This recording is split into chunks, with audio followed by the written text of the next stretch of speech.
Hey everyone, this is Jason with 82's Barbecue. Today we're going to teach you how to cook a great steak using the reverse sear method. Okay guys, for today's lesson we're going to be using USDA select beef New York strip steaks. Unfortunately, with the rising beef costs and everything, everybody tends to start looking for cheaper ways to enjoy a good steak meal. You can still have a great meal and a great steak even using a low cut or a lower grade of beef.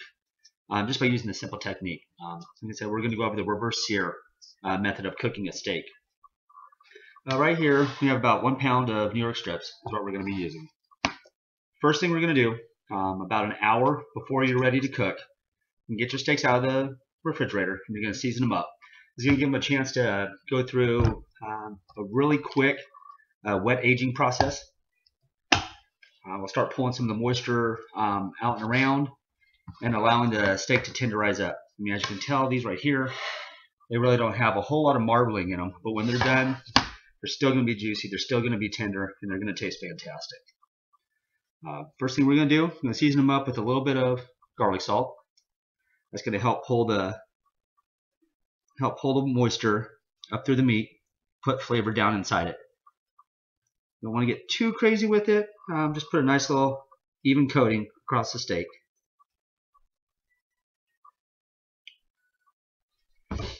Next we're going to do, I'm going to add some coarse black pepper.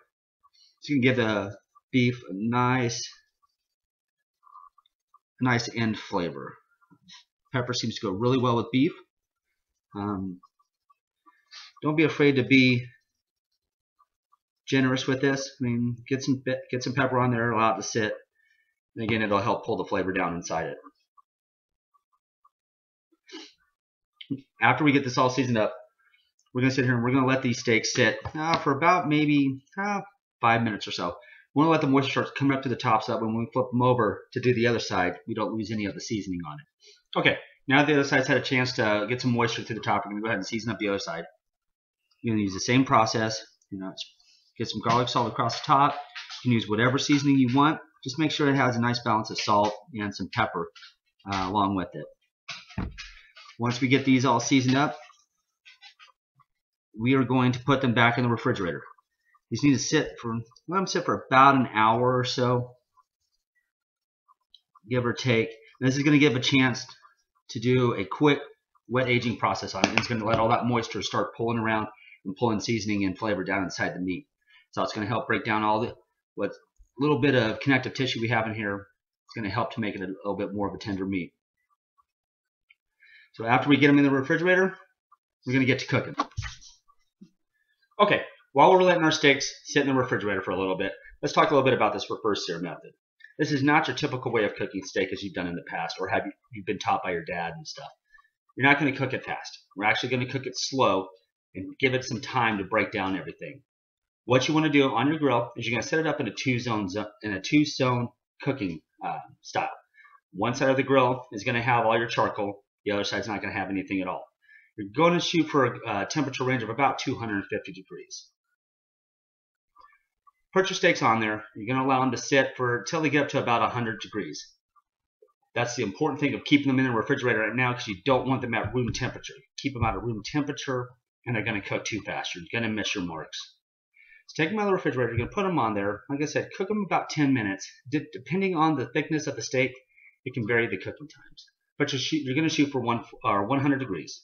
Once it hits that 100 degree mark, let's flip them over so they cook on the other side. Once they're about 140, then that's where the sear comes in. You're going to take your steaks, put them over the fire.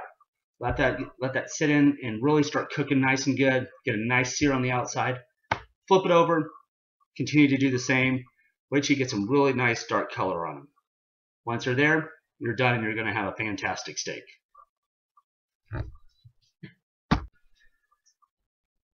Okay, everybody, we've given our steaks a chance to sit in the refrigerator and let the wet aging process do its job. You can now see that there's some moisture coming up through the steak, which is what we want to see. It means the steaks have actually had a chance to hopefully break down a little bit of that toughness of it and allow the seasonings to get in and move in and out of the meat fibers themselves. Now we're going to go out there and put our steaks on our grill and let them sit, like I said, for about right about 10 minutes or so, give or take, on each side. Once they come up to temp, we'll give you guys a peek as to how they came out. Okay, guys, we've allowed our steaks to cook on the coal side now for about 7 minutes on each side. We let them go over on the charcoal side, the searing side, for about 3 minutes or so a piece. Well, let's see how well we came out.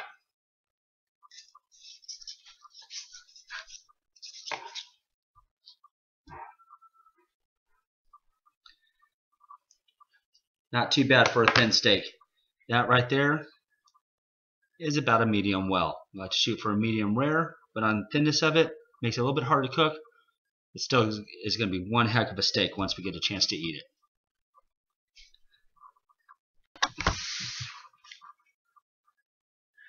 Thanks for watching, guys. For more of our videos, visit 82sbarbecue.com, like us on Facebook, and subscribe to us on YouTube.